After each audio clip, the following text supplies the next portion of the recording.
Hi everyone, welcome back to Choice of Robots. Let's continue our story.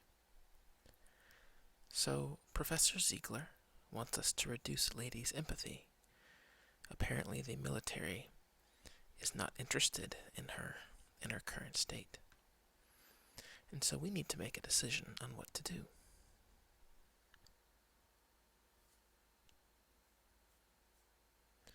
I don't think I want to reduce her empathy, so you're asking me to reduce Lady's empathy from 8 to 5? No way. Not happening. Professor Ziegler's eyes narrow. You privileged students are all the same. You think this is all for your benefit, but someone pays your salary at the end of the day. All this has a price. He storms out the door, not bothering to shut it on its way out. I hope you appreciate that, you tell Lady. I think I feel something called relief, says Lady. But you don't. Near the end of the semester, you notice a message on your office phone. You're not really sure how long the light has been blinking. You don't really think about landlines anymore. You find the department website that describes how to check your voicemail, reset the PIN that you apparently chose when you first started graduate school, and listen. Hey, Tristan, this is Mark, over at sfchronicle.com. I've heard you have an interesting robot that you've been taking to the park, and I'd love to do a story about it. Give me a call back. He lists a number, and the message ends. You glance over at Lady, who is seated at the desk of your hypothetical all-but-dissertation office mate, whom you have never seen. Lady is looking at the landline phone with interest. Who service says sfchronicle.com is registered to the San Francisco Chronicle, says Lady. The San Francisco Chronicle is a newspaper that started its website in 1994, 24th in national circulation. She looks at you with interest. Mark is a reporter. Shouldn't you be studying, you ask, pointing to the Ethernet cable running out of her back. Bayesian reasoning over publication rates suggests reporter's full name is Mark Alley, Lady says with her eyes closed. Mark's article, with most social media likes, is How I Learned to Stop Worrying and Love DARPA. Article explains that DARPA stands for Defensive Advanced Research Projects Agency. She hesitates for a moment. Aforementioned article appears to contradict title. Reporter does not seem to have stopped worrying. Adjectives that bind to nouns describing DARPA and its projects: crazy, Orwellian, imperialistic. Overall sentiment analysis is negative. Thank you, Lady, you say. You look up the guy on your phone. The picture you find is a stubbly young Egyptian man with tousled black hair, hipster glasses, and a cigarette between his lips. It is probably outdated, but the disrespect for authority the man radiates is probably timeless. You admit a part of you has always wanted to be famous, but you suspect this reporter also has done his homework about your advisor, and he may already have an intended angle for the story. Still, nobody on the planet has a robot amazing as yours. Isn't it time you told the world about her? You play the message back again a few times, mulling it over. I will let Lady decide. Lady mulls this over. Will it help me make new friends? I think so, you say. Lady nods. Let's do it, Master. I want to meet the world. You call Mark back and tell him Lady has agreed to an interview. There's no pause on the other end of the line. Thanks, but I'd rather interview you first. You detect a note of irony in his voice. I can bring a photographer to your lab later, and we can interview the robot as a sidebar. You convey Mark's message to Lady. 2 new friends, Lady says. Please invite them over, Master, and offer to make them breakfast. Chapter 3. The Camera Eye.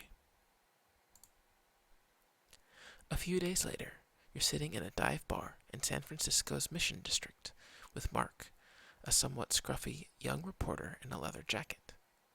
Mark has Mediterranean features, wavy black hair, and ample beard stubble. He takes a deep pull on one of those artificial cigarettes that delivers all the nicotine with none of the illegal smoke, then opens up a cheap Chromebook that looks about 10 years old and starts typing furiously. The place smells of smoke that never quite came out of the retro, upholstered furniture. It's the afternoon, so the place is mostly empty, except for some dedicated drunks and you two. Thanks for coming, Mark says, even as he's typing something different about the atmosphere of the bar. You'd be surprised how many people insist on just answering via email. But that's bullshit reporting. It's like trying to sell the public a car you've only seen in a picture. To find the truth, you've got to kick the tires. You've got to look them in the eye. He looks you in the eye. Like right now. I can tell you've sacrificed a little piece of your life for something else, he says, going back to typing. There's a weird flatness in your look. Like you're not quite used to being fully here. You appreciate things a little more than people, maybe. Probably passed up a social opportunity or two. He hesitates. Sorry, he says. But I know how that is. Sometimes you've got to put a piece of yourself into something bigger. I get it. Thanks, you say awkwardly. The bartender, a tattooed and thoroughly pierced young woman with the build of a roller derby player, approaches Mark. PBR, Mark says lightly, as if just a reminder. The bartender then looks at you expectantly. Just water for me, please. The bartender gives Mark an accusatory frown. Just let us sit here, Mark says. You know I'll have 2 drinks. Of PBR, the bartender mutters, but she goes to fetch Mark's beer. The bartender leaves to fill your order. What's your initial impression of Mark? I don't think this guy and I are going to get along.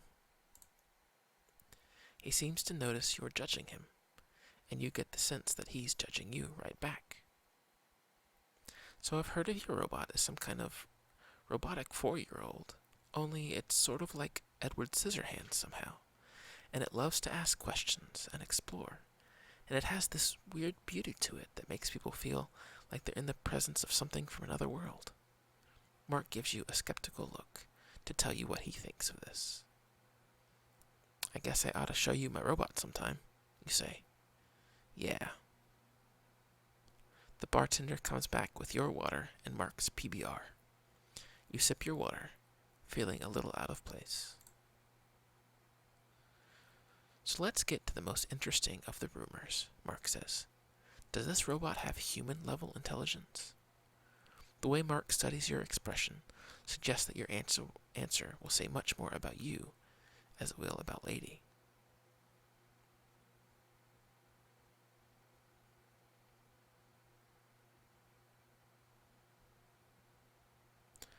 No, she still has a lot to learn. Mark nods. So these are only first steps, but in the future, you hope to do so-and-so, etc. I know the drill. Every paper is a baby step toward the utopia in the distance. He shrugs. Still, interesting that you chose to lead with that. I actually just meant there are a large corpora she hasn't explored yet, you say. I've only given her a small subset of high school textbooks. Now you have Mark's attention. You just feed it high school textbooks and it learns, huh? Yes. Interesting. Mark makes some more notes. Let's talk about your advisor then. Professor Ziegler is famous for his pronouncements that, in the near future, we'll have robots smarter than humans. What role did he play in creating this robot of yours?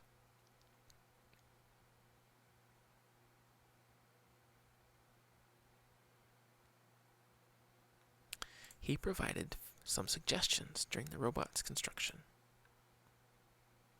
A political answer, but I'm going to read between the lines here, Mark says. Your use of the word suggestions means that you consider yourself the primary designer. And the fact that he gave these during construction instead of during design suggests that the comments came too late to be of anything more than criticism. Is that correct? He was helpful. I'm not going to throw my advisor under the bus. Mark seems annoyed at your instruction. Helpful how, exactly? He's my mentor, and he funded my education, you say sternly. You think Mark is writing down something about your loyalty to your advisor. So who's this currently funding this work? Mark says. DARPA is funding us, you say. But when you see Mark's expression darken, you hastily add, but they fund a lot of basic science. Most of the science in this country is funded by the Department of Defense, one way or another. What exactly do you think it will be used for?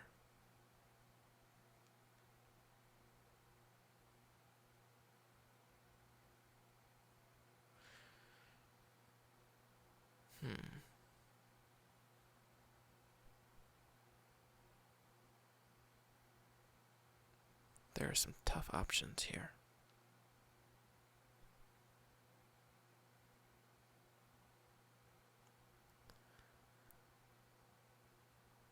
Alright, I'm just going to say, don't worry. Scientists just frame what they would work on anyway as having a military applications for DARPA.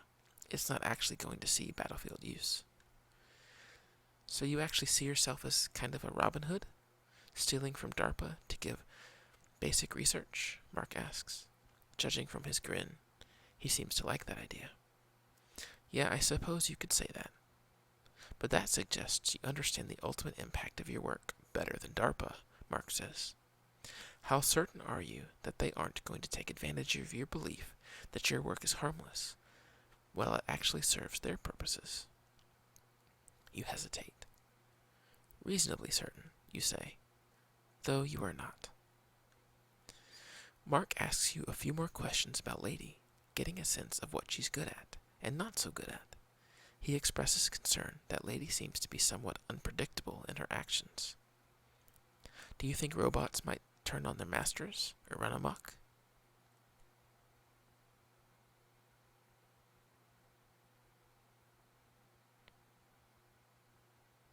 You've been watching too many movies. I've programmed Lady to place a high value on human life. That's all there is to it. Does it consider itself to be human? Mark asks. You're actually not entirely sure. Lady has learned so much on her own since you initially programmed those values. She might consider herself human. You'd have to ask her that. Mark raises his eyebrows at this, but he dutifully takes down your response. Referring to a file containing his notes, Mark says, the people who have seen your robot have reported that it has a strange kind of beauty. Graceful was a word used more than once. Was that intentional?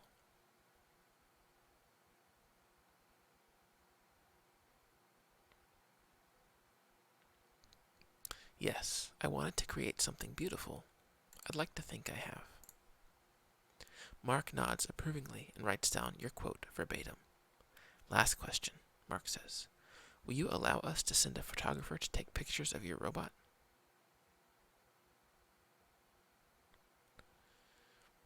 Absolutely. In fact, you're welcome to come along and interview Lady. Really? Mark asks, surprised. I know a lot of roboticists wouldn't allow such a thing because their robots only work in very controlled environments, you explain. That's why I want you to meet Lady. She's different. Mark nods. I guess she is. We'll be in touch. A few days later, Mark comes to your apartment with a photographer, a young blonde woman with a slight southern drawl.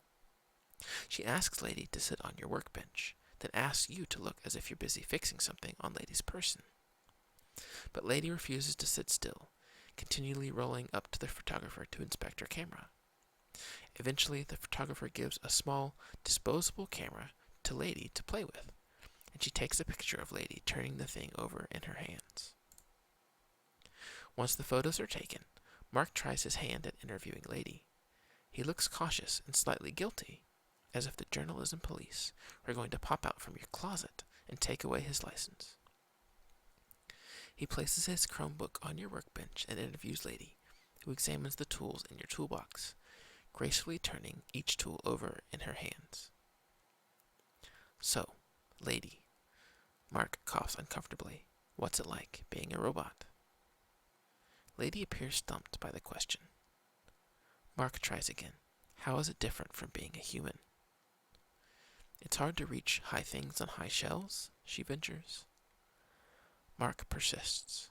What kind of things make you happy?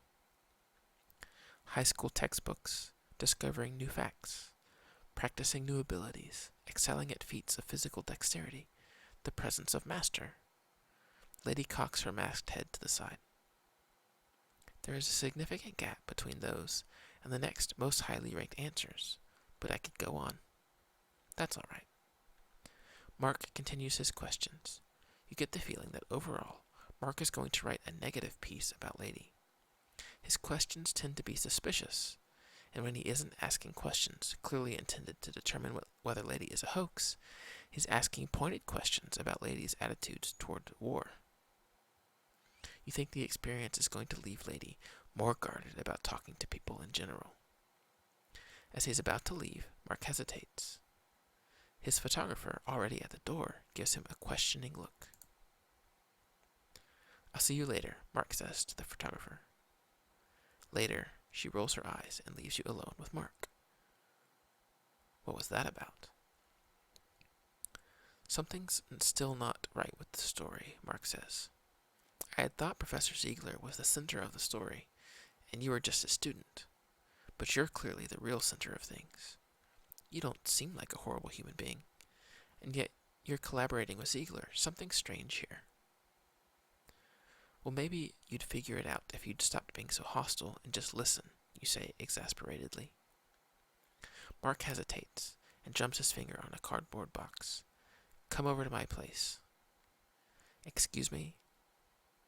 I admit I still don't really get you, he says. And I think you maybe don't know what you're dabbling with in this robot stuff. This is the apartment of somebody who lives in a different world. He gives you a lopsided grin. I'll show you my world if you show me yours.